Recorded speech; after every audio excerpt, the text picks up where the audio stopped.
Et salut à tous, on est ravis de vous retrouver avec le pote Matt. Vous entendez à ma voix peut-être que la maladie n'est pas encore très loin, mais on tenait absolument à être là, Matt, avec tout le monde en direct.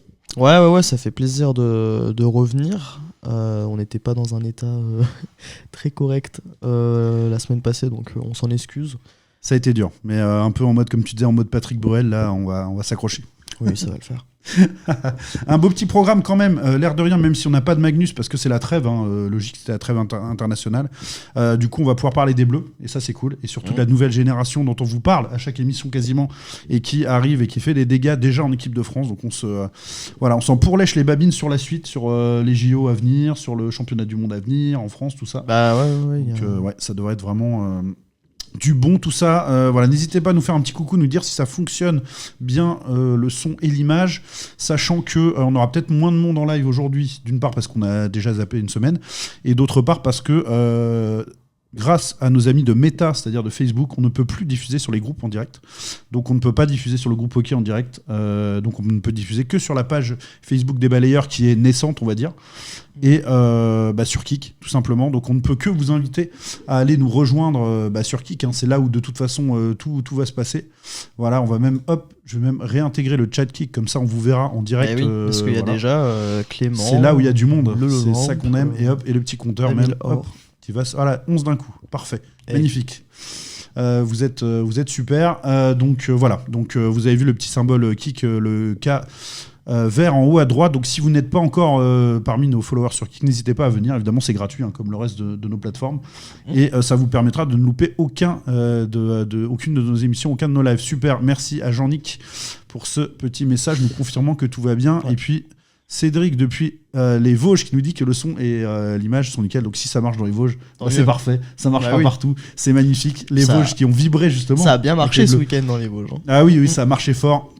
Super, merci à toi Cédric pour ton petit com pour vérifier tout ça. Donc on reviendra aussi sur les résultats de la D1, on commencera même par ça, puisque c'est l'actu un peu championnat, du moment, tous les regards étaient un peu tournés sur la D1 où il y a une lutte acharnée pour les places en play-off, notamment, et pour le haut de tableau aussi.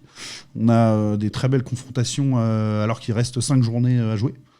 Dans ce championnat de D1, ça va extrêmement vite et on fera un point sur les Frenchies aussi, voilà, même s'il y a un peu moins de trucs à dire peut-être que d'habitude, mais quand même, notamment nos Frenchies complètement. Avec performance stellaire de certaines de nos internationales et une en particulier dont on vous parlera tout à l'heure. Et puis voilà, puis équipe de France, pas uniquement l'équipe principale, toutes les équipes de France qui étaient en deux sorties ce week-end notamment. Écoute, si ça te va Matt, on va attaquer tout de suite justement. Complètement. Par la D1 avec quelques résultats. Il y avait un petit match en avance de la 23e journée qui pouvait permettre ou à Caen d'asseoir sa domination sur le championnat ou à Mont-Blanc de se repositionner dans la course au play-off. Et puis il n'y a pas eu photo sur ce match-là. Il faut dire que Mont-Blanc était dépourvu un peu et connaît une passe très difficile. Ouais, ils se sont déplacés avec un groupe extrêmement réduit, à tel point que Rémi Perronard, le coach, a dû être aligné en tant que joueur. Pour avoir le bon nombre de JFL. On a déjà vu ça, y compris en Magnus. Mais ça montre l'état d'effectif actuel des Getty.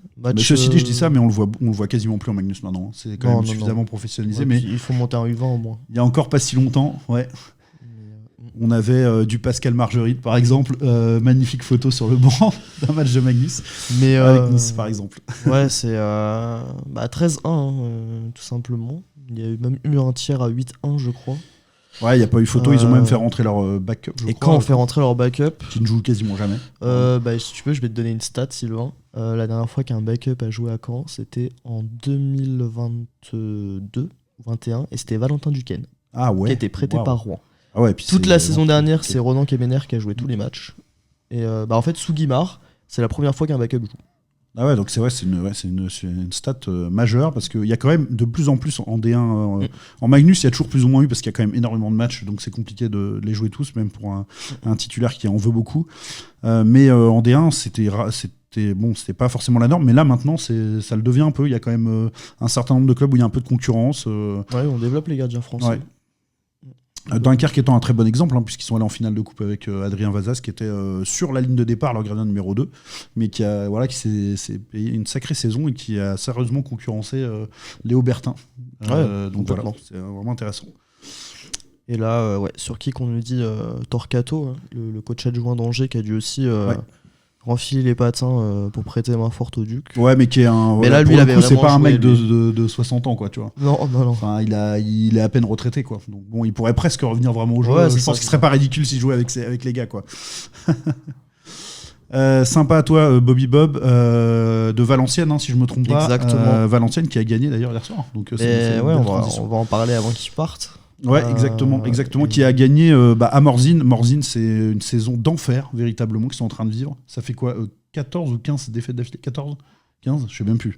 15, je crois. La dernière étant à Tours 11-4, et puis là, ils ont perdu 6-1 quand même à domicile contre Valenciennes, avec qui ils sont en lutte pour pas terminer à la dernière place. C'est quand même terrible ce qui se passe du côté de Morzine, quoi. Alors que pourtant, on a à la base un effectif relativement intéressant, des bonnes recrues étrangères.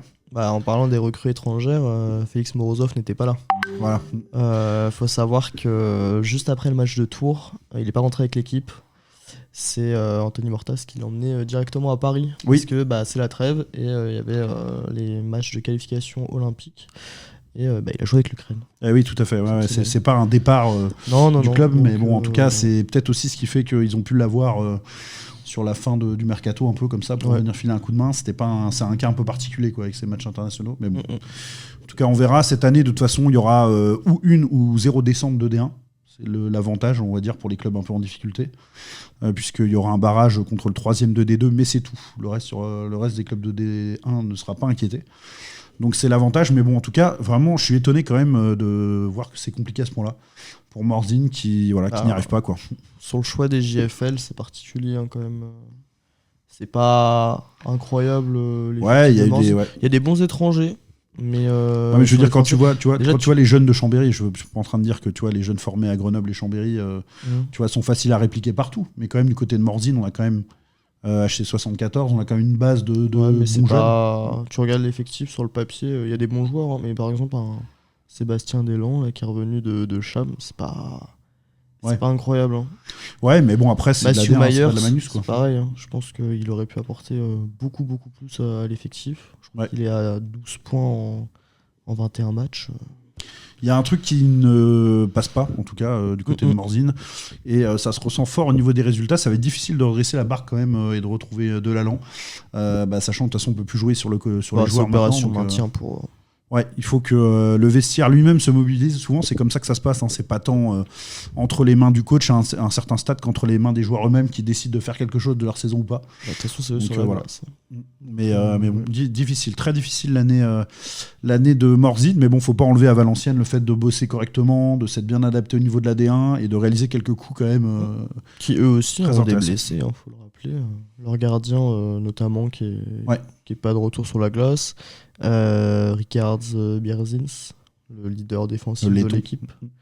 Donc c'est une belle opération pour l'équipe de Valenciennes. Ouais, tout à fait. Parmi les autres résultats, il y a eu un match très serré entre Caen et Cholet. Justement, on parlait de Caen. Mais Caen qui enchaîne les matchs aussi, c'est pas forcément toujours simple d'enchaîner les matchs, qui avait un autre match à jouer à domicile, donc face aux Dogs, qui ont besoin de points dans leur course justement au play-off, et ils sont allés gratter un point quand même. Alors ils ont perdu au tir au but, c'est toujours un peu frustrant de ne pas prendre les 2 points là-dessus, mais bon, quand même, c'est à signaler. D'ailleurs, je crois que c'est un ancien du Mont-Blanc qui a marqué les deux tirs au but, c'est ça ? Exactement, Nicolas Bichat. Voilà, qui est tout simplement le meilleur pointeur de la Ligue aujourd'hui. Ah ouais ? Ouais, il me semble que c'est le meilleur pointeur. Loutke deuxième, je crois. Je crois qu'il est deuxième. Okay. Voilà, à vérifier, mais en tout cas, ça se joue entre ces deux-là. De toute façon, c'est une valeur sûre du championnat, Nicolas. Ouais, mais c'est intéressant parce qu'on a vu ce débat-là quand Julien Guimard était à Tours, qui avait réfléchi à le faire venir ou pas, qui n'était pas sûr que la grève prenne.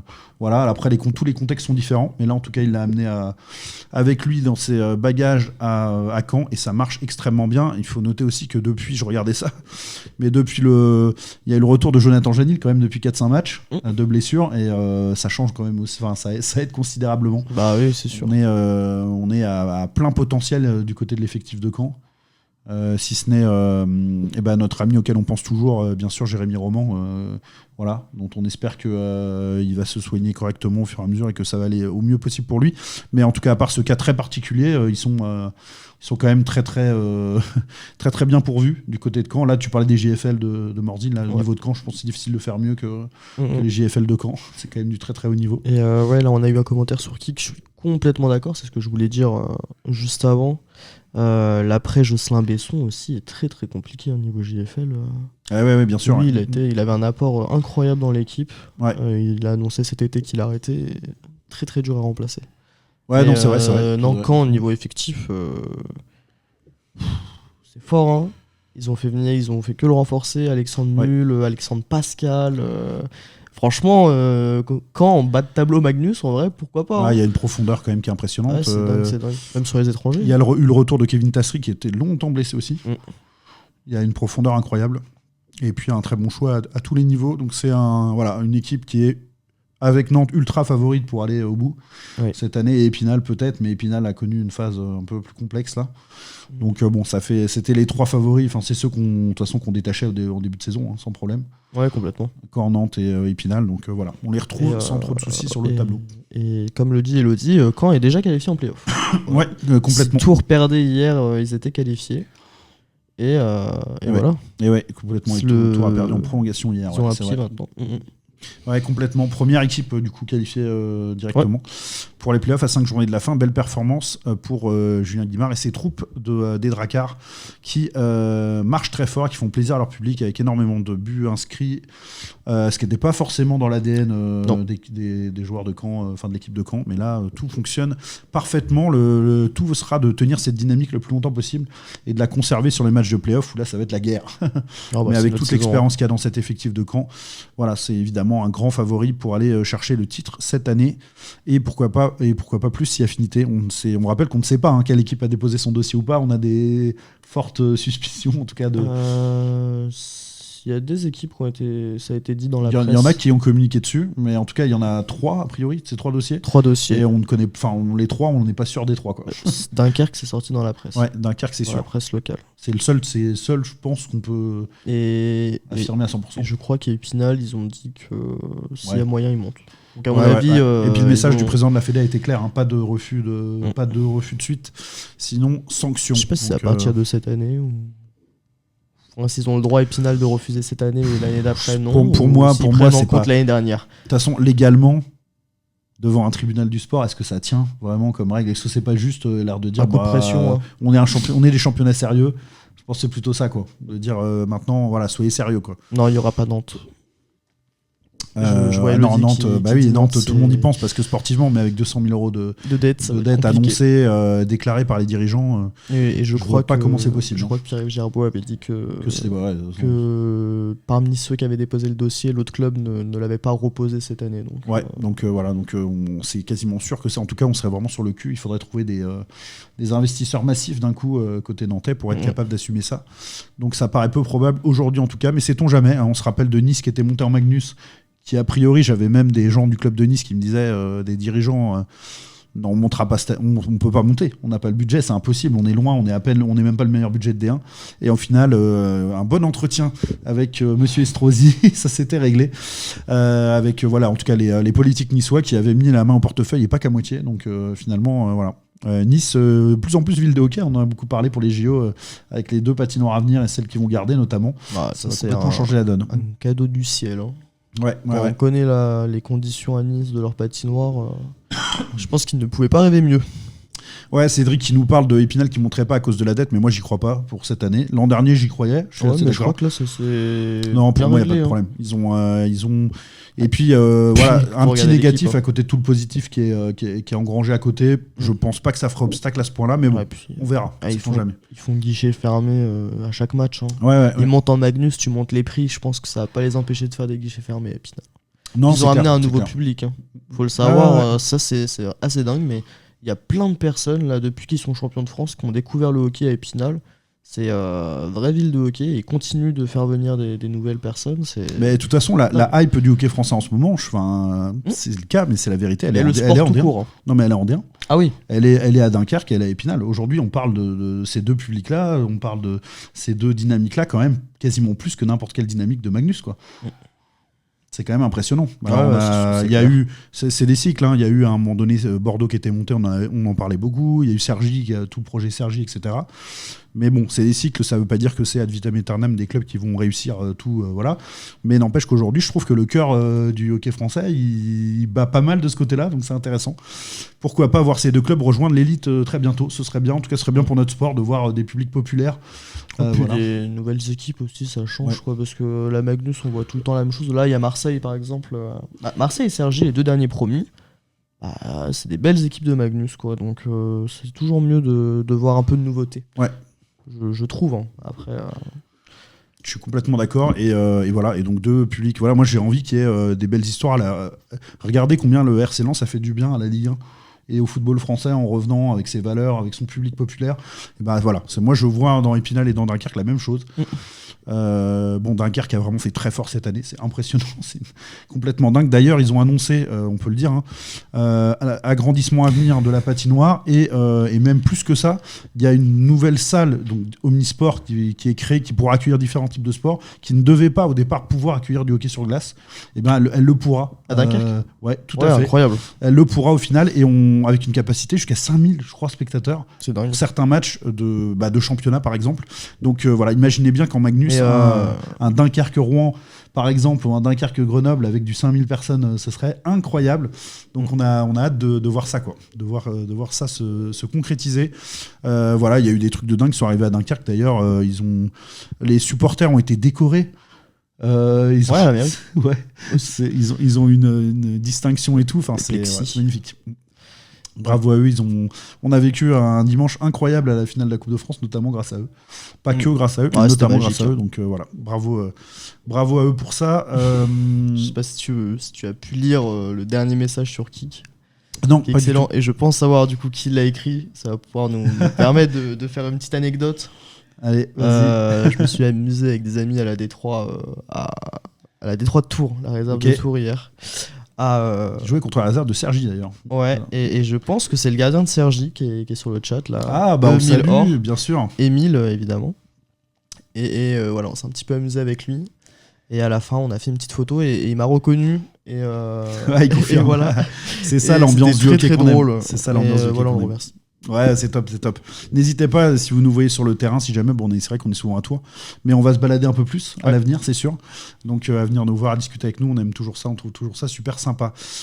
Tiens, Dunkerque justement, jouait à Meudon, et voilà, il faut redescendre un peu de son nuage de la Coupe de France pour maintenant assurer en championnat une bonne place et puis après aller le plus loin possible en play-off. Ils ont assuré justement à Meudon qui est une équipe dangereuse, qui a signé beaucoup de gros coups cette année, en s'imposant 4-1 tout simplement sur la glace de région parisienne. Ils ont vraiment fait le boulot, quoi. Ouais, et puis Meudon à domicile, c'est vraiment pas mal cette année.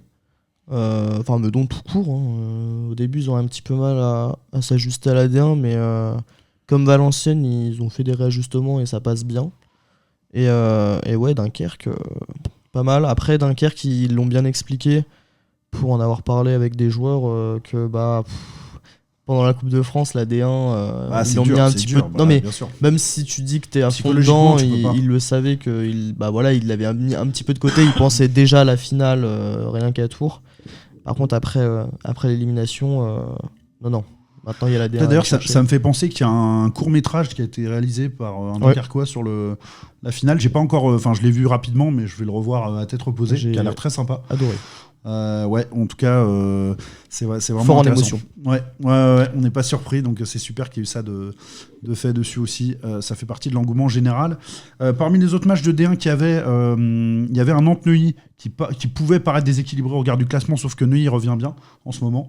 Et là aussi, c'est pas une équipe facile à affronter, mais Nantes a quand même assuré le coup en s'imposant 5-3. Ils se sont fait peur, Nantes. Ouais. Fin du premier tiers, il y avait 2-0 pour Neuilly, il me semble. Après, ils sont revenus à 3-2 et puis ils ont repris les devants. Mais Neuilly, c'est depuis qu'ils ont recruté Jérémy Fortin et surtout Raphaël Bastille, C'est vraiment une équipe Ils complètement sont différente. Une identité, là. Ils ont gagné à domicile contre Strasbourg. Là, Nantes, ils les ont mis dans la difficulté. Ouais, c'est vrai. Franchement, faire attention. Ça a pris beaucoup de temps à se remettre dans le jus, mais Neuilly retrouve des couleurs. Pas autant qu'avant, parce que voilà, moi je trouvais que Neuilly c'était vraiment une équipe établie du top 3. Ouais, top 4. Top 4, top 3. Enfin, en tout cas, playoff tous les ans. Ouais, non, mais haut de tableau. Ouais. C'était vraiment des grosses équipes. Là, un peu plus compliqué depuis le départ de Franck Spinozzi. Mais ça va. Et Raphaël Bastille, exceptionnel. Ouais, exceptionnel. C'est un joueur magnifique. Je le trouve en tout cas ultra dominant. Et il a beaucoup apporté, effectivement, comme Jérémy Fortin, tu fais bien de le dire. Donc on parlait d'Épinal tout à l'heure. Ils ont été gagnés sur la glace de Brest. Brest qui connaît une saison pas évidente, mais qui est encore dans la course pour les playoffs aussi. Ouais. Bah, Épinal, à un moment, menait 4-0. Ouais. Dans le dernier, Brest, on a mis 2. De là à l'Armée, Épinal, je ne sais pas. Mais voilà, une victoire à l'extérieur, c'est toujours compliqué. Et puis il y avait besoin d'un bon retour d'Épinal au premier plan. Là, ça a été pas facile ces dernières semaines non plus. Ouais, bah dans le jeu, c'était surtout compliqué. Nous, c'est vrai qu'on disait que c'était un peu des enfants gâtés et qui se plaignaient beaucoup pour les résultats, mais après c'est sûr que quand tu as l'habitude de voir une équipe qui joue vite, précis, etc., et que sur 3-4 matchs tu perds ça, tu peux comprendre la frustration parce que tu sais à quel point ton équipe elle est capable de proposer du beau jeu. Ah, c'est clair, mais il n'y a pas de magie en fait. Faut pas croire que c'est facile de reproduire des performances de ce niveau-là, surtout avec un style comme ça. À la limite, je te dirais, quand tu as un style très physique avec beaucoup d'impact, c'est plus facile. Il faut de l'énergie, quoi. Je veux dire, la gestion de l'énergie, mais à la limite, c'est plus facile de le faire à chaque match dans ce style-là qu'un style comme ça, très offensif, très précis, très technique, qui demande une mécanique extrêmement précise. C'est dur de le reproduire systématiquement. Mais en tout cas, les voilà revenus au bon moment, parce qu'après, ils commençaient finalement à chuter, puis à être presque en danger. Avec Strasbourg, là, ils sortaient du top 4. Hein.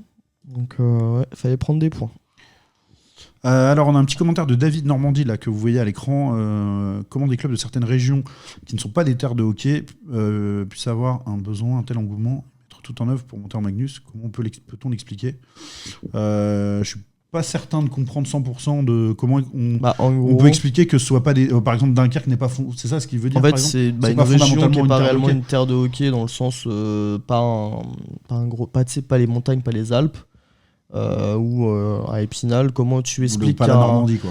Ouais, c'est ça, comment tu expliques qu'à Dunkerque ou autre puisse remplir une patinoire et déjà je pense que sociologiquement, si c'est le hockey qui a hypan. Le sport spectacle. Si on bosse bien dans un club de hockey, si on s'en donne les moyens, amener les gens à la patinoire et ils vont apprécier ce qu'ils vont voir. C'est ça. On a un des sports qui se vit en direct le mieux et qui, à contrario, en retransmission, perd pas mal de sa saveur. Et très difficile à retransmettre.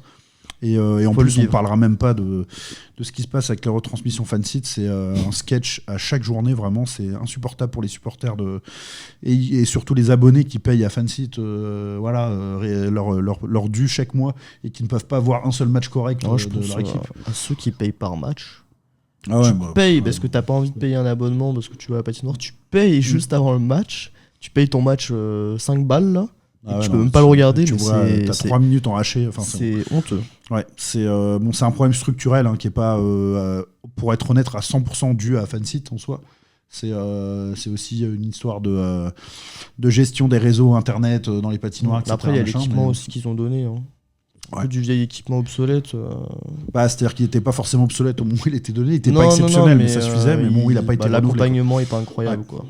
Mais donc voilà, pour revenir à la question de David là, déjà le hockey est effectivement un sport hyper excitant, donc très vendeur. Quand on bosse bien le côté marketing et com, franchement ça peut se déporter. Ensuite, on a quand même avec Dunkerque, avec Épinal, un public populaire qui a un côté déjà fan et supporter potentiel, je trouve.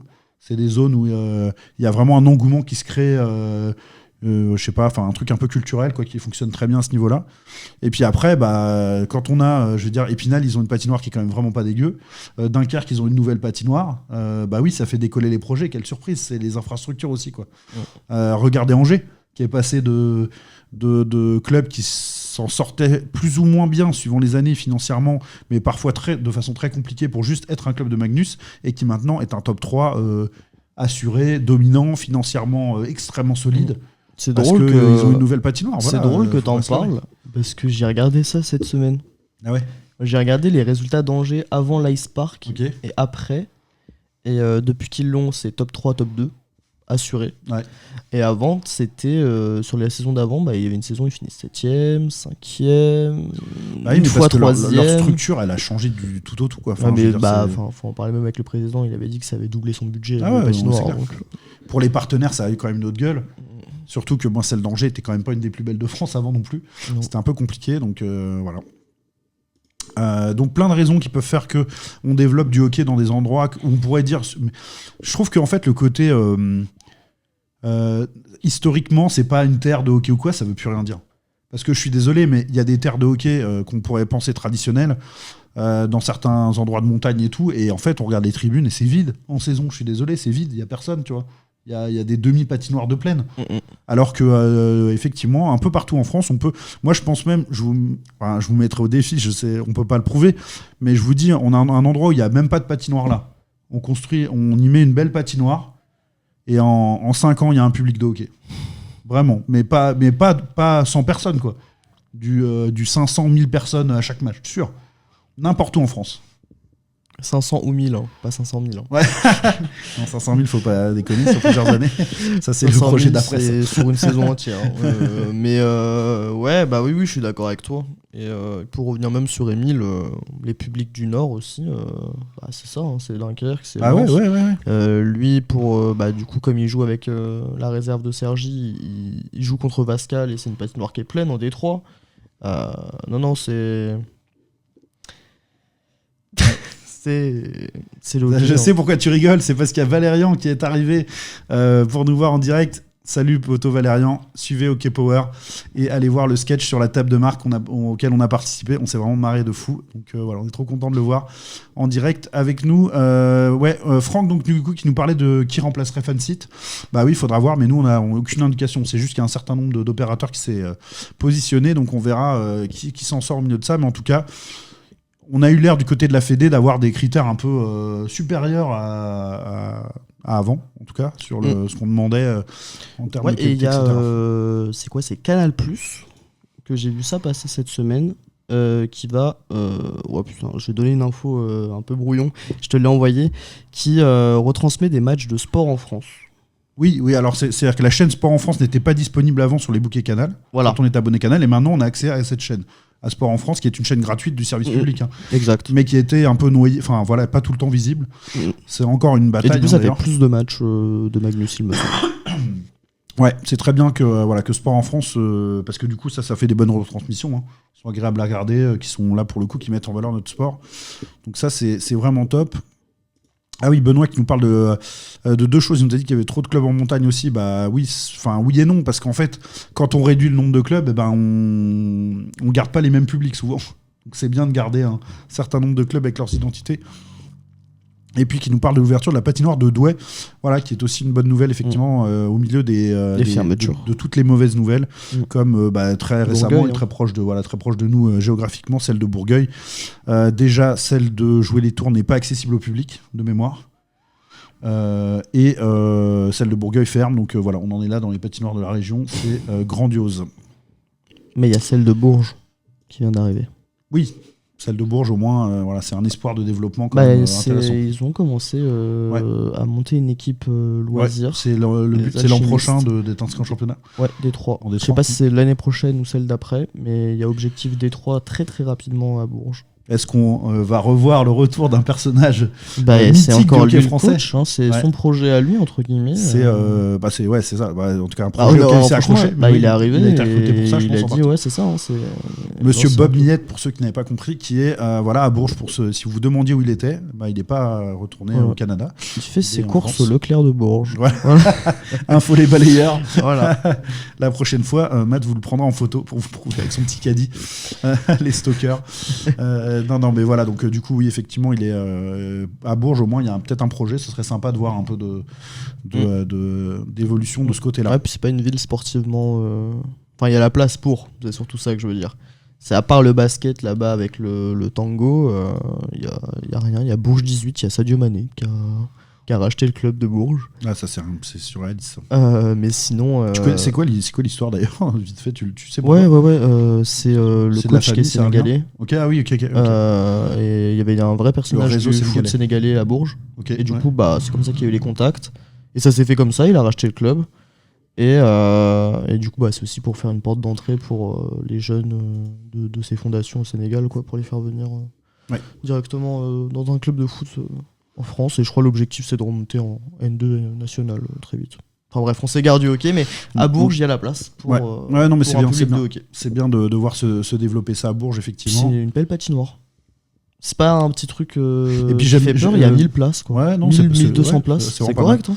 Et j'aime beaucoup leur nom d'équipe en roller, les alchimistes, là, si vous pouvez conserver Ouais, c'est ça, c'est le projet. C'est pour repasser en les alchimistes, mais version... J'aime beaucoup, je trouve ça très évocateur et ça donne plein d'idées de com. Nous, on est un peu des cerveaux de com, là, on pense à plein de trucs là-dessus. Donc c'est vraiment sympa. Oui, David qui rappelait un truc qui est vraiment essentiel. On le disait, en ce moment, les patinoires sont pleines de dingue. Moi, j'ai jamais vu autant de postes de clubs qui disaient guichet fermé, venez en avance, il y aura beaucoup de monde, etc. Et c'est la fait après Covid. C'est dans tous les sports. Ouais. C'est les gens. Ouais, mais nous, on a un sport, on refuse du monde. Ou du moins, on est obligé de prendre des gens en debout parce qu'on a plus on peut plus les placer. Ouais, c'est dingue. Je veux dire, c'est pas des stades de foot à 15 000 ou à 30 000 places. Voilà, quoi. Mais rien que nous, à Tours, parce que c'est ce qu'on connaît, j'ai jamais vu ça, moi, une patinoire à guichet fermé toute une saison. Hein. D'habitude, c'était à partir de février. C'est pas le cas à 100% des matchs, mais honnêtement, bien plus. Je pense qu'on a un taux de remplissage de 85% à Tours. Ouais, non, c'est une année fantastique.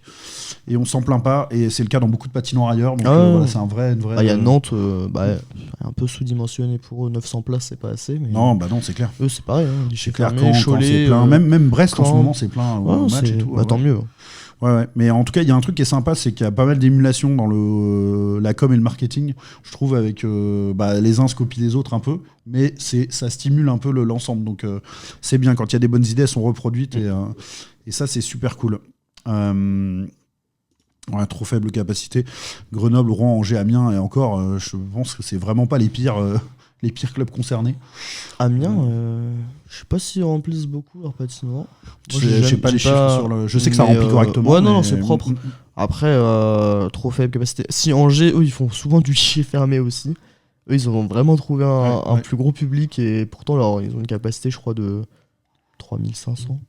J'en sais rien, 3900. Ouais, non, mais ils te la remplissent. Grenoble commence à vieillir un peu leur patinoire. Ouais, ce serait le club mériterait en tout cas avec toute l'avancée d'avoir un nouveau projet qui se développe. Rouen toujours à guichet fermé, oui, nous dit Franck. Là Rouen. Mais de toute façon Rouen, la patinoire n'est pas du tout digne du palmarès du club, de son projet, etc. Déjà elle est sur une île. Déjà les gens, c'est mythique, hein, l'île Lacroix, on est d'accord. Mais en termes d'accessibilité. C'est un bordel et pour les gens pour y aller. Non, mais pour y aller, il n'y a pas de place de parking, tu dois prendre une navette et tout. Je leur souhaite. Et en même temps, j'ai pas envie qu'ils.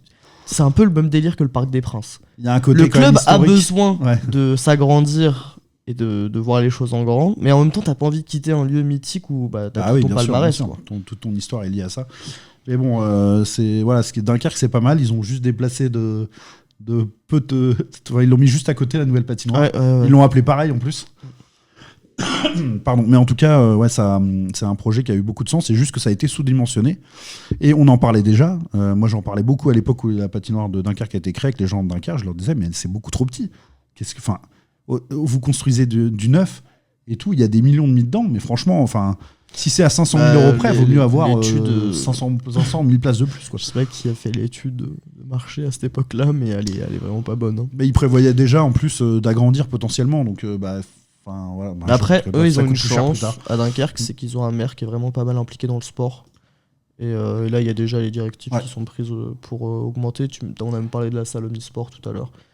Ça, de toute façon, ça c'est ce qui fait la différence. Hein. C'est ce qui a marché à Angers aussi, c'est d'avoir des bonnes relations avec la Fédé qui se sont pacifiées à travers le temps parce que c'était longtemps compliqué, et avec les acteurs locaux, politiques. Et ça, il faut de la stabilité dans les clubs, il faut faire ses preuves avec le temps. Et puis après, il faut espérer qu'à un moment donné, il y ait une ouverture avec une équipe politique qui soit prête à assumer un grand projet, ce qui n'est pas le cas partout, et on est bien placé pour le savoir. Ouais, complètement.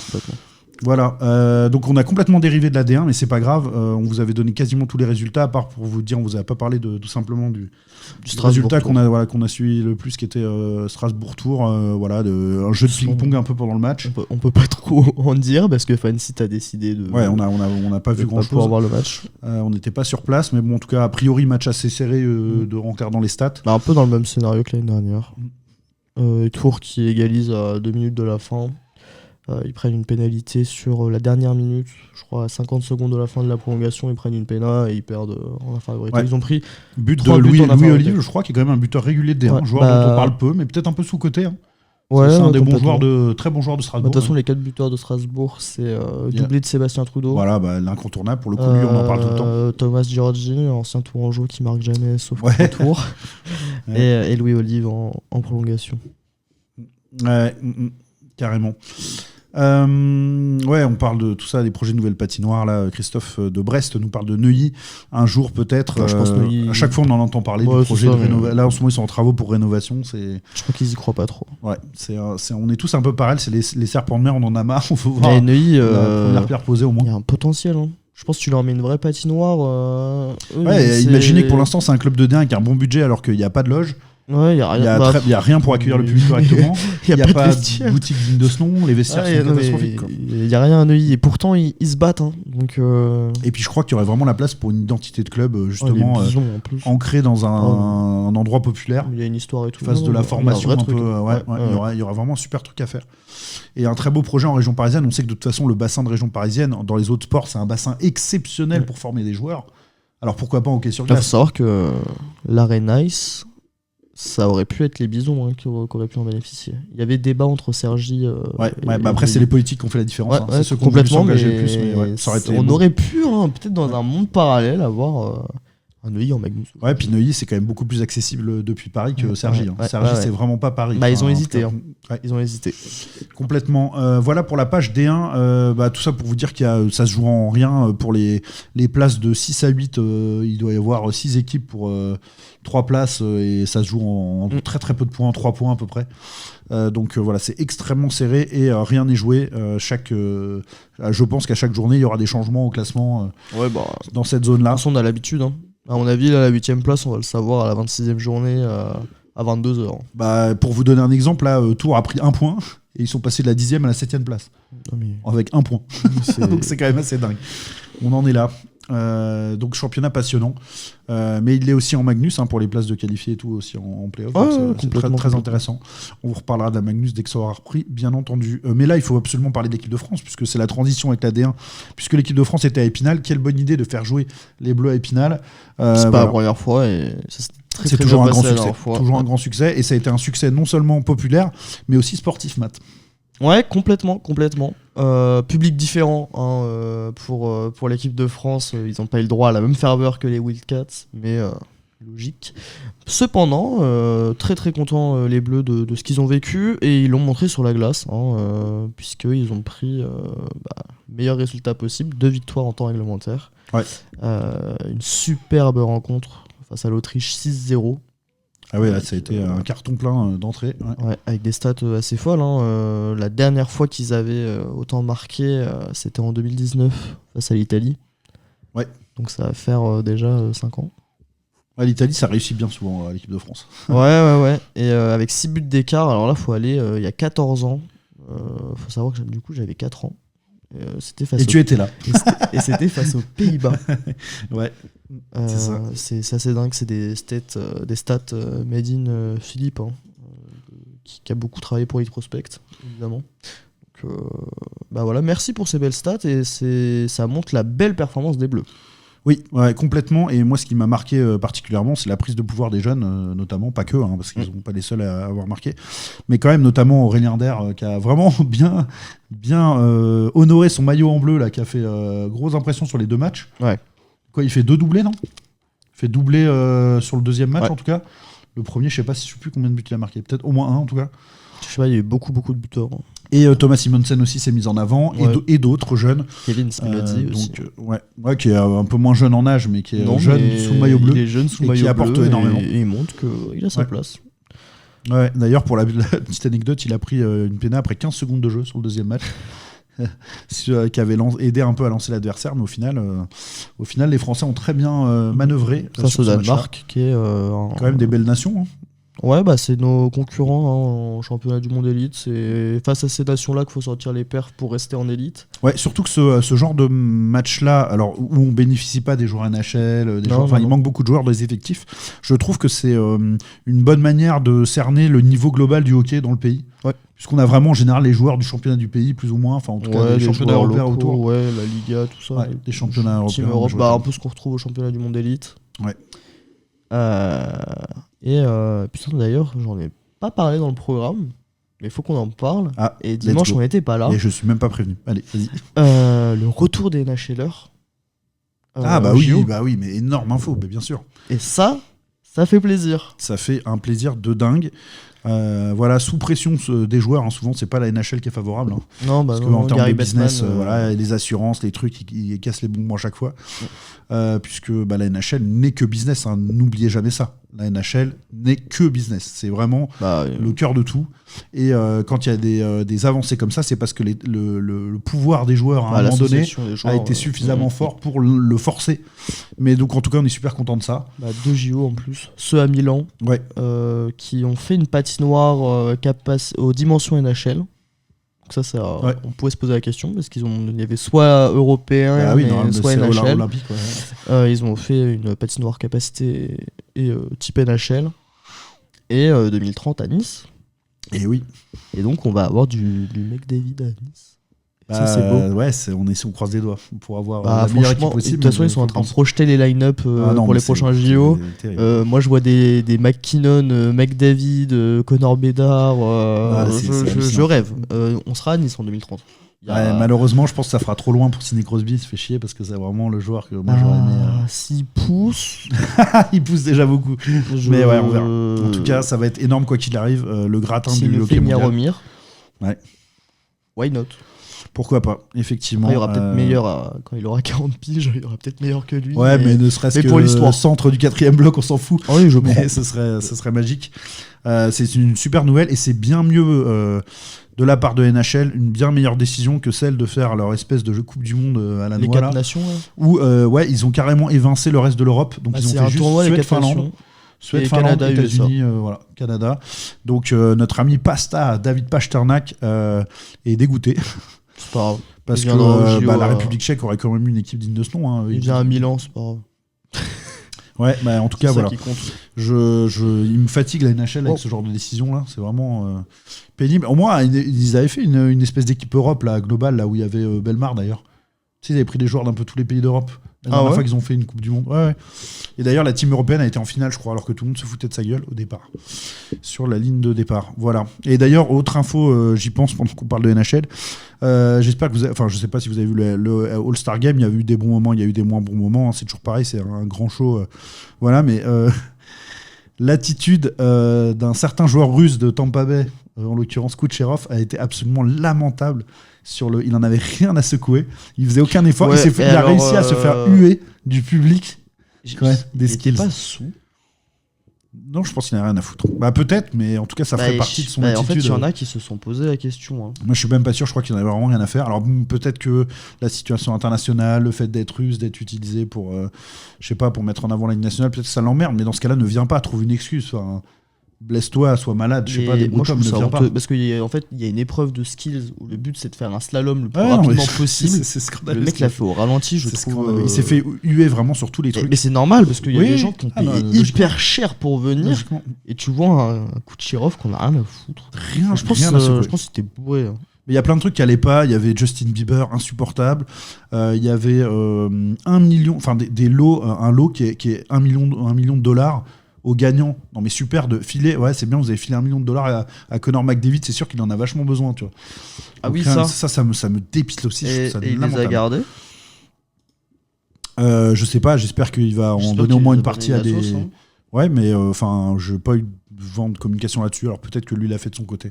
Si vous avez vu passer ça, dites-le nous, mais en tout cas ça m'a saoulé ça. Oh, intéressant, l'info d'Emile. Je la savais pas du tout, mais en vrai ça peut paraître logique. Que les joueurs sélectionnés peuvent écoper d'une amende s'ils ne viennent pas. Ah ouais, bah, ok, donc il faudrait qu'il soit malade. Kucherov, il est fait. Mais dans ce cas-là, non, mais alors dans l'autre sens, ne convoquez pas un mec qui en a rien à foutre. Vous savez qu'il veut pas venir. Ils l'ont pris parce que c'était le top scorer de la ligue. Ouais, mais bon, je veux dire, dans ce cas-là, les gens ils l'ont bien vu l'accès. Non, mais tu peux les sonder un peu. C'est un peu comme quand tu sélectionnes un joueur en équipe nationale, t'appelles le gars, tu fais ça t'intéresse, non? Ok, voilà. Là, ça n'a. Pardon, ça n'a profité à personne, c'était une catastrophe. Franchement, ni fait, ni à faire. Merci de vous répondre les uns les autres là en commentaire. La capacité de la patinoire à Milan, 16 000 places. Voilà, c'est vraiment pas mal du tout. Merci à toi d'ailleurs pour le petit salut. C'est très sympathique de ta part, mon cher Eric. Et on a une pensée aussi pour notre ami commun, Tom Lapointe, célèbre journaliste de hockey québécois qui a eu des petits problèmes de santé, qui est rentré au Québec du coup pour se soigner, etc. Donc on a une pensée pour lui. Vraiment, on espère que il a l'air de la verve est bien revenue au niveau de ses écrits. Donc ça devrait le faire.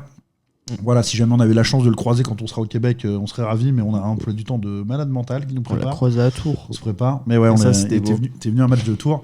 C'était très beau, notamment le fait que Frank Spinozzi était un de ses grands admirateurs. Il était ravi de pouvoir rencontrer. Voilà, avoir une petite jazzette, comme disent les Québécois, avec lui. C'était vraiment super sympa. Donc voilà, on retrouve le fil un peu de notre émission. Donc on a mis en avant les jeunes et la nouvelle génération des Bleus, très prometteuse. Voilà, on commence à se projeter quand même avec un line-up intéressant quand même, avec les Boudons, les Adamo, etc. Jules Bosque. Voilà, faut pas l'oublier. Ouais. Je crois que Julien Runka, qui était dans les buts, a fait du bon boulot. Ouais, complètement. Donc lui et gardien d'avenir, et Quentin Papillon, les deux gardiens d'avenir de l'équipe de France, qui sont en pleine possession de leurs moyens là. Donc ça c'est intéressant aussi pour nous. Il y avait d'autres équipes des Bleus, Matt, qui étaient sur le fil, les plus jeunes. Ouais. Et puis il y avait les féminines également. On peut parler de nos féminines. Ouais, tout à fait. Ramené une médaille d'argent. Un premier match compliqué pour nos Bleus, avec une défaite 2-0 face à la Hongrie. Donc ça commençait mal, ce petit tournoi des 4 nations. Un tournoi amical plus. Un peu décevant ce match, mais ça les a piqués au vif. Ils ont déroulé face à la Slovaquie 6-1. Et puis face à la Norvège, qui reste une belle nation quand même. Ouais, ça peut pas être énorme, mais ceci dit, la Hongrie, quand ils se mettent en matière de formation à croire quelque chose, nous embêtent. Peu importe ils envoient des moyens. Ouais, puis peu importe qu'on soit en U18, U20 avec les A, la Hongrie, c'est toujours des matchs compliqués. Ouais. Tiens, une petite question en passant de David sur le Nice, qui trouvait que Nice c'était pas une bonne décision pour les JO, mais il faut voir tout le potentiel économique, touristique. Global de ce que représente quand même, et puis la région c'est plus vendeur c'est quand même désolé, mais entre Grenoble et Nice, c'est beaucoup plus vendeur à l'international Nice que Grenoble. Ouais, je suis d'accord avec toi. Donc voilà, Franck qui confirmait ce que je disais sur la Hongrie, quand ils mettaient les moyens pour former des joueurs et des joueuses en l'occurrence, ça se voyait. Donc voilà, c'est vu sur ce résultat, mais la Slovaquie qui à une époque aussi était un peu une meilleure nation que nous. Là, belle démonstration des Françaises là-dessus. Ouais, ils ont une bonne génération chez les hommes, avec Slavkovski, etc. Mais là. Ouais. Ah oui, les Slovaques, tout à fait. Compliqué. Donc voilà, et puis une fin de carrière. Une fin de carrière pour Athéna Locatelli. Ah oui, ça faut absolument en parler, c'est quand même une joueuse absolument formidable. De l'équipe de France, 10 ans avec les Bleus. Ouais. Voilà. Ah non, franchement, une joueuse incroyable, capable de tout faire sur la glace aussi, vrai leader dans le groupe, ça va beaucoup. Elle a sa place au Hall of Fame du hockey français. Ouais, oui, sans aucun doute. Ouais, c'est clairement, le siège l'y attend et c'est bien mérité. Carrière exceptionnelle pour Athéna Locatelli. On espère qu'elle va transmettre le flambeau aux plus jeunes qui vont savoir le saisir, et puis voilà, qu'à l'image de Chloé Horard notamment, qui est notre représentante en PWHL. Qui avait commencé fort au niveau stats, en étant la meilleure. Regardez, là, c'est pas non plus honteux. Non, c'est tout à fait correct. Ouais. Elle a pas encore marqué. Non, par contre, son ancienne coéquipière à Northeastern, c'était ça, l'université, Alina Müller, la Suisse, là, c'est impressionnant. Pas choqué. Ouais, très forte. On aurait bien aimé voir les deux jouer ensemble, parce que vraiment, c'était un tandem qui fonctionnait. Du feu de Dieu. D'ailleurs, ça va être. Ça parle déjà d'expansion pour la PWHL. Ils ont réussi le lancement de dingue. Là, il y a plein de villes qui veulent se rajouter dans le délire. Et il faut pas oublier aussi que là, c'était que la première année. Il y en a plein qui n'ont pas été sélectionnés. Là, il y a celles qui vont terminer leur année universitaire. D'autres joueuses qui arrivent, les nouvelles générations, ça va être encore plus spectaculaire. La PWHL, déjà cette année, on a des bonnes joueuses. L'année prochaine, je pense que ça va être monstrueux. Ouais, on espère qu'il y aura des jeunes françaises qui s'ajouteront aussi à cette ligue. Pourquoi pas Voilà, peut-être des Jade Barbirati ou des jeunes internationales comme ça qui sont partis tenter leur chance aussi à l'étranger pour se développer. Ce serait top. Ici, il y a je sais pas, peut-être Manon Le Scodan aussi. Enfin, il y a des jeunes joueuses en tout cas qui commencent à avoir un bon petit bagage et à percer de leur côté.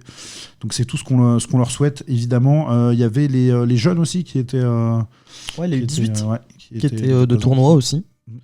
Et puis ça s'est plutôt bien passé. Ils ont remporté le tournoi des 4 nations avec 2 victoires, 1 défaite.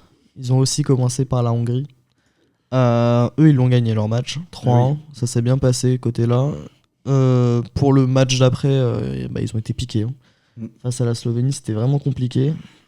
Slovénie qui est pas forcément un adversaire de haut calibre, mais qui forme des bons jeunes quand même. Ouais, j'avoue, je suis pas capable de dire ce que valent les U18 slovènes, perso, mais. Moi, je faisais un constat général. Mais bon, là, c'est un pays qui sait former des bons joueurs. On en a eu un certain nombre en Magnus. Voilà, tout le monde n'est pas Angé Kopitar, mais il y a quand même des bons joueurs. Ouais, complètement. Et puis ils ont gagné face à l'Italie. Dans la difficulté un peu, mais ça s'est fait. Et puis ils ont remporté leur tournoi. Ouais, tout à fait. Bien pour nos petits, nos jeunes. Et globalement, un bon week-end en bleu. Il y avait d'autres équipes, je crois, encore plus jeunes, mais bon, on n'a pas tout. Ouais, les U16 aussi. Un peu moins de succès, je crois, de leur côté. Non, un peu plus compliqué. Je crois qu'ils ont gagné, eux, contre l'Italie aussi. Mais voilà, c'était la trêve. Et puis les Bleus en magazine de l'expérience. Ouais, ça c'est parfait. En parlant de bleu, nos Frenchies, quelques petits mots rapides, on va passer sur cette page-là. Un petit récap.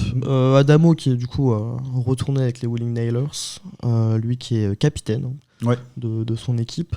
Il tourne à 1 point par match. Il a mis un très très beau but la nuit dernière, celle d'avant, entre les jambes du gardien. Voilà, très très bien placé.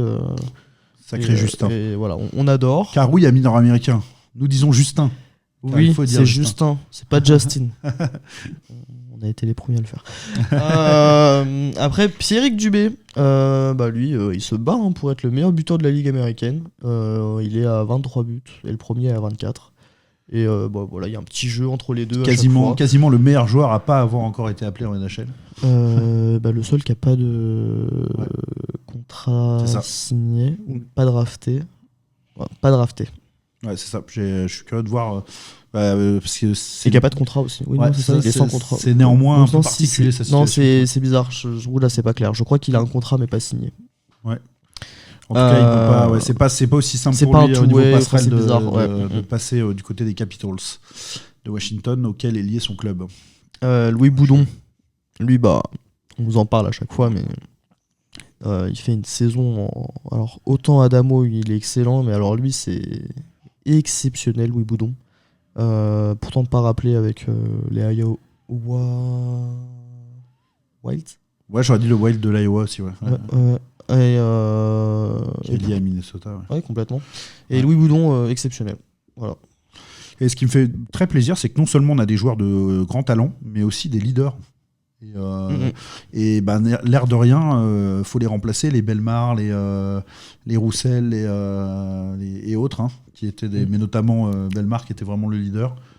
Voilà, donc important d'avoir des leaders. Il me fait un peu penser au Yorick Trey, Kevin Ekfeuille et tout. Tu vois, tu vois ce que je veux dire dans le délire. Il me faut un peu penser à ça. Donc, ont été des joueurs très importants en équipe de France. Donc, pourquoi pas. Quelques infos de nos gardiens, Antoine Keller dont on vous parle à chaque fois quasiment, qui est dans la lutte terrible. Il est rentré au dernier match, où il est sorti très vite. 3 buts, 5 arrêts, 40% d'arrêt. Ouais, ça arrive, c'est un peu la soirée noire. Et puis même sur les derniers matchs, il est à 80% d'arrêt sur les 3 derniers. Il est dans le creux de la vague. Vraiment, mais bon. ça ira mieux. Hein. Ouais, puis son concurrent l'a été vraiment la ramasse pendant longtemps, puis il a eu sa chance après. Donc, a priori, s'il y a une forme d'égalité, il va continuer à être. Il a su enchaîner des bonnes perfs, donc pourquoi pas. Et puis, il y a Julian Runca, le fameux. Ouais, tout à fait. Ouais, dont on parlait qui était bon en bleu. Qui, lui, il est proche du 91 de pourcentage d'arrêt, donc c'est aussi l'avenir de l'équipe de France. Je crois qu'il doit avoir 25 ans. Ouais, moi j'aime beaucoup. Et j'aimais déjà beaucoup, moi, à l'époque, quand il était backup de Fouquerel à Bordeaux. Alors là, vraiment chapeau. Ouais, tout à fait. Je voyais passer Nice, c'est pour le TQO, mais non, Nice, c'est pour les Jeux Olympiques. Ouais, JO. Patinoire olympique. Hein. Ah oui, non, c'est pas du tout. Ils vont pas construire de patinoire de cette taille-là pour les TQO. Les Jeux Olympiques d'hiver qui sont pour les Français. Ouais, tout à fait. Donc oui, les Frenchies avec un E accentué, nos féminines, ouais, tu disais, c'est impressionnant aussi ce qu'elles font, certaines d'entre elles, et notamment elles gagnent des trophées. Bah ouais, complètement. Estelle Duvin et Marie-Pierre Pélissou. Estelle Duvin qui est dunkerquoise d'ailleurs. On parlait tout à l'heure des... Ok. Ouais. Qui ont remporté la Coupe de Suisse avec Berne, alors qu'elles étaient vraiment pas favorites.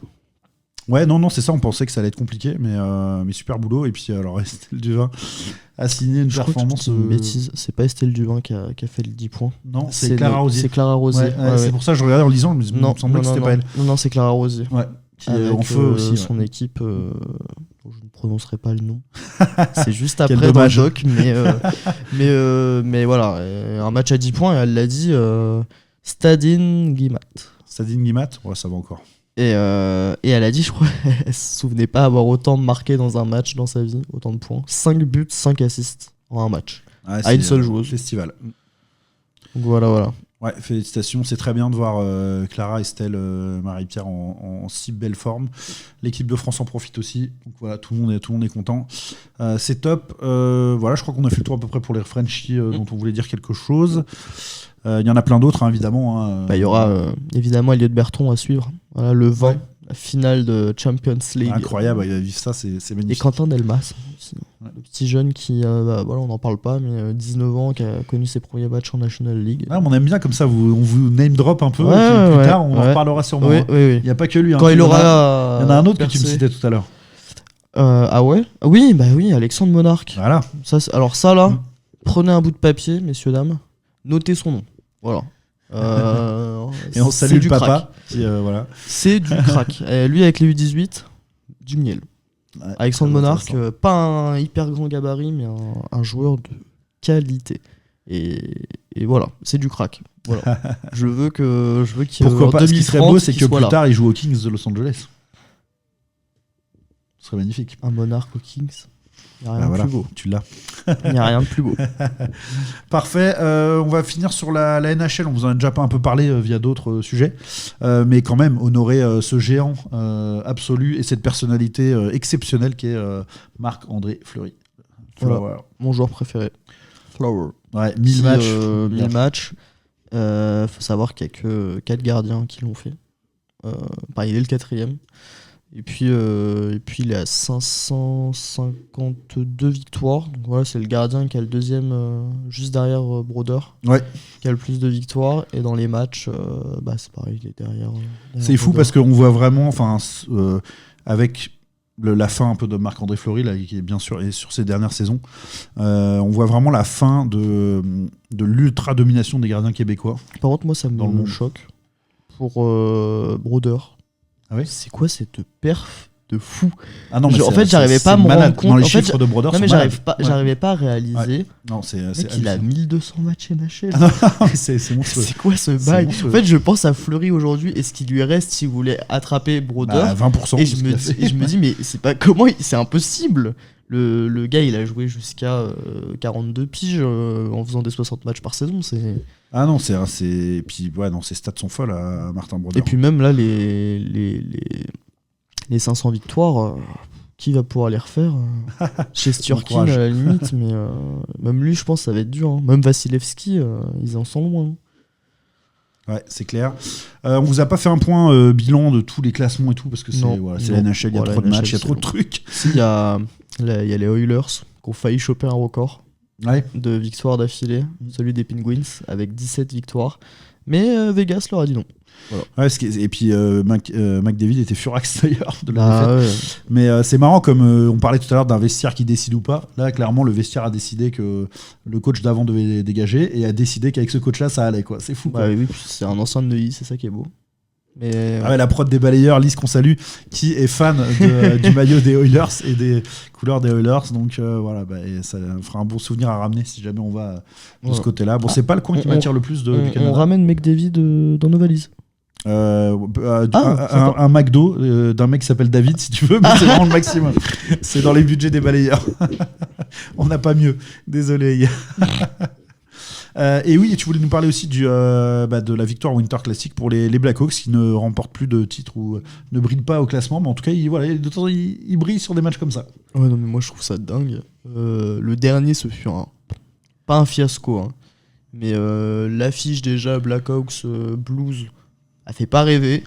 Il n'y a pas une réelle grosse rivalité. C'est Connor Bedard, l'intérêt était là. Hein. Et ils en ont à nouveau, voilà, ça a été annoncé, ça sera encore les Blackhawks au prochain. Ils le prennent juste pour Bédard.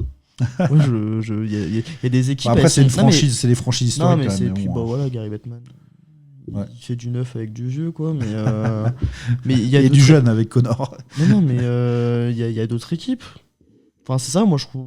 On retrouve tout le temps les mêmes équipes. Après, voilà, c'est du business, c'est normal. C'est ça. Mais moi, j'aurais bien aimé avoir d'autres équipes. Arizona. Non. mais Penguins. Bah oui, bien sûr. Mais ils en ont fait un certain nombre quand même, les Penguins. Mais ils ont le droit. Penguins Bruins, c'est sûr que ça envoie au Flyers. Fais-moi rêver Crosby encore là sur la glace, là dehors, là sur un lac glacé, moi j'aime. Ah, c'est clair. Ouais. Puis il y a les Stadium Series, il y a je sais pas combien de trucs.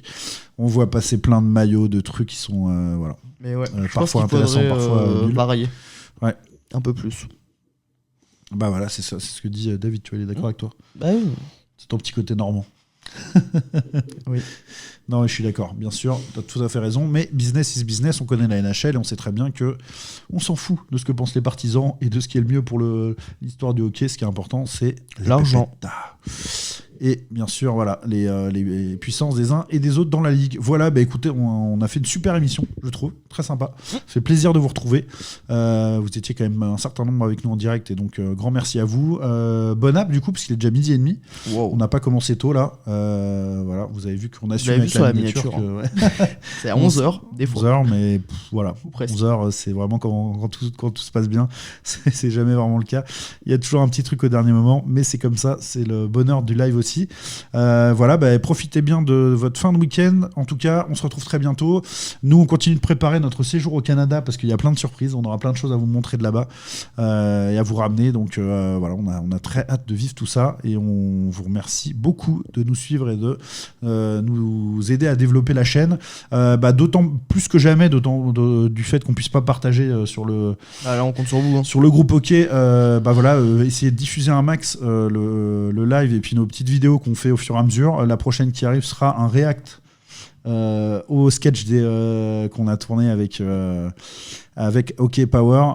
Voilà, donc vous pourrez suivre ça et puis on va s'en tourner une petite autre cet après-midi si on a le temps, mais je pense que oui, pour continuer d'avoir notre rythme à peu près de 2 vidéos par semaine, un live et une vidéo à côté de ça. Donc parlez-nous dans vos patinoires. C'est ça, on a hâte de vous voir et puis on vous le dit tout le temps, mais c'est vrai, très bientôt la vente sera possible des palets et des balayeurs, voilà, qui sont un bon moyen de nous soutenir aussi. Donc voilà, on en a normalement ça sera bon dans gauche, là, je sais pas 2 saisons mais ouais. non, vraiment, on va se débrouiller. Et voilà, et pourquoi pas travailler sur un petit site internet, un petit truc, un endroit où on pourrait se retrouver, voir toutes nos émissions. Et tout ça, ce serait sympa aussi. Voilà, on a pas mal de projets qu'on espère mettre en œuvre. Donc voilà, je parle beaucoup trop. Cet outro n'en finit pas. Merci beaucoup, Matt. À très bientôt. Bah oui, complètement. Et puis, vivez de belles émotions et bonne fin de saison à tous. Salut tout le monde.